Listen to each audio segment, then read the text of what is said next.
Opposite attract.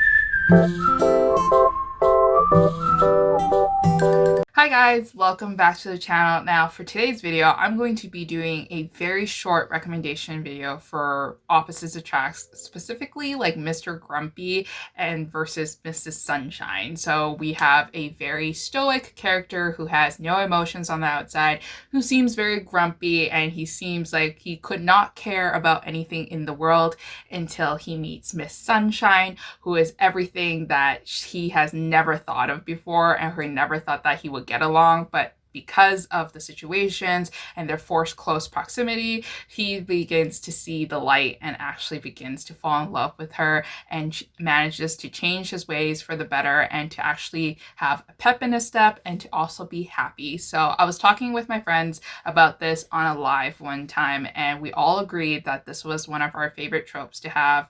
I would not consider myself a Mrs. Sunshine. I would consider myself as a Mr. Grumpy person because I definitely am not like the positive outlook person, and I'm not, you know, that quirky in a way that is actually deemed cute. I'm more of like she's kind of like a hot mess.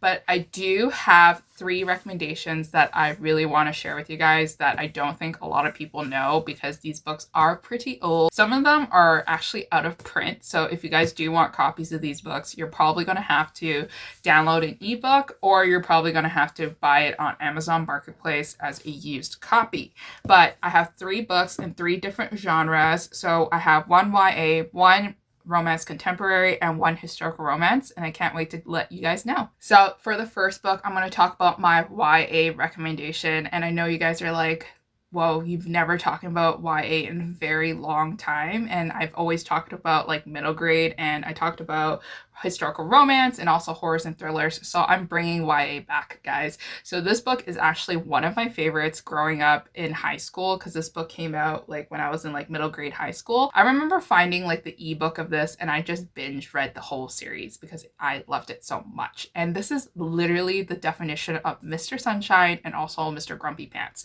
because this book is called The Ghost and the Goth by Stacey Cade. And now this is a book about a cheerleader. She is popular, she is fun, she's hot, everybody wants to be her, everybody wants to hang out with her, and she is living the time of her life until she gets hit by a bus and she automatically dies. But she's not really dead, because she's kind of like stuck somewhere between like hell and heaven, called Middle Earth, and she is a ghost basically, and she's looming around the corridors of the high school trying to figure out like why she's there and what's her purpose. And she sees other ghosts too, and that's when she kind of bumps into the Goth. And the Goth is actually one of her classmates when she was alive. He spoke quietly, and he always wore black, and he always kept his head down, and his friends were not really like the popular kids. His friends were also like him, and they were very quiet, and they just kind of like had different views from everybody in the classroom. So they're polar opposites.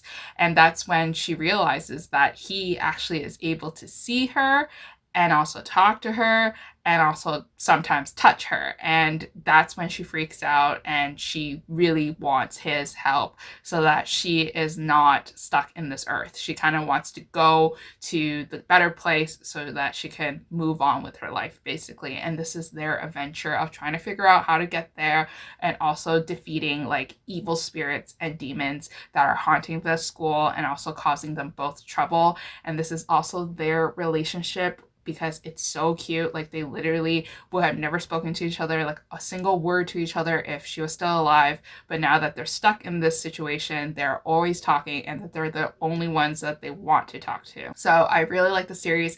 Definitely go pick it up. So the next book that I want to talk about is a romantic comedy in contemporary format. So this one's called The Cinderella Deal by Jennifer Cruz. This book is about 2 neighbors, and they're complete opposites, like I said, and she is named Daisy. So you kind of already have a sense that she is very flamboyant, she is very free-spirited, and she is very different from our history professor and workaholic named Link. And they both kind of have opposite views in life. She's more of the creative person. He's more of like the academics and like the stats and like the facts. And when he really needs a job so that he can secure his kind of like his financial status and like make sure that he can pay the bills, he needs to impress his boss, and his boss would only promote him and hire him as like a full-time professor if he has his life together. So he needs to pretend that Daisy, his neighbor, is actually his fiance, and then this is kind of like a fake dating trope,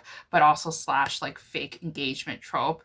And along the way, they kind of like hang out with each other a lot. They go to social functions together a lot, and they have very deep conversations where, you know, he's starting to learn more about her free-spirited ways, while she's also learning more about him and also learning more about how to really just follow the rules sometimes. I just remember binge reading this book because it was just so cute. I really like how like mid 90s slash early 2000 contemporary novels are just so quirky and zany and so comforting sometimes. Like when I read these older romances, I always find myself slipping into the story and slipping into the world very easily. So definitely check this one out if you guys haven't yet. So the last book that I want to recommend is actually a historical romance. This book is called Dearest Rogue by Elizabeth Hoy, and this book is literally a joke in my friend group with Jessica and Lacey because I love this book. This book is not a joke in a sense that it's a bad book, but it's because I loved it so much that I completely forgot about the plot, and I also forgot about the title. And it's like I forgot the title and plot. Jessica remembered the plot but forgot the title, and then Lacey knew the title and knew the plot and had the book but didn't read the book. So that's the joke that's going on with my friend group. But now that I'm talking about it, I'll never forget about it. So this book is about a girl who is very free-spirited once again, and she likes adventures and she likes being an independent woman. But the problem is that she's kind of has this medical condition where she is almost blind, and because she's almost blind, she's always putting herself in danger wherever she goes, because back then, like, you know, she needs a guide, she needs someone to follow her, she needs someone to like look out for carriages, look out for pebbles, look out for things that could cause her injuries and cause her harm. So her brother actually kind of hires like one of the old soldiers to come and take care of her, and our main hero is actually that soldier. Our main hero actually suffered a great injury at war that caused him to have a limp, so they both kind of have these like, you know, like little blemishes in their bodies that cause them hardships in their lives. So these two people are leaning against each other, like sometimes quite literally, and it's very adorable and very cute. There's also danger along the way, and he's trying to protect her. And if you guys really like that kind of romance where, you know, she's in danger and someone needs to protect her, definitely check this one out. I remember loving this book absolutely so much. Like every single page was just so cute. And there are moments in romance novels, so if you guys are a romance reader, obviously you are, but if you're not, you would read some books that have great passages that make you just like wonder like when you'll ever find someone that like looks at you the way that our main hero kind of looks at her, and that description process. So really enjoy this book. Definitely go check it out. My friend Jessica love this book, and hopefully Lacey picks this one up soon. Also, I got like the one with the step back, and it's gorgeous. So anyways, that is it for my very short video recommendations for opposites attracts, and also like Mr. Grumpy versus Mrs. Sunshine. Let me know in the comments down below which one are your favorites so that I can pick out some that I want to read too as well. And I'm sure I have a lot more, but I just have these three on the top of my head, and I just quickly grabbed it off of my shelves. Let me know if you also read these books before so I could fangirl with you. But until next time, I'll see you guys again. Bye.